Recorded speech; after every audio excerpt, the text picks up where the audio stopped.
Discard yun. Lapit tayo ito, boss. Para hatiin yung yero. Pag ganun.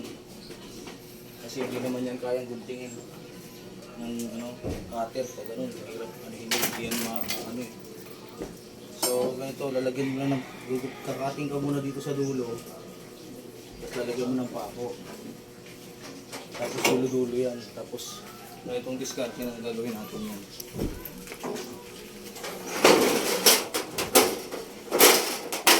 So ayan boss, may sample na ako.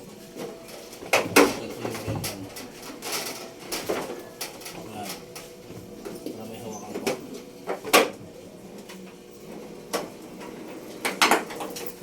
Ito lang boss. Ito guys. Ito lang discard yan boss.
Sigungan ko ng price, pre.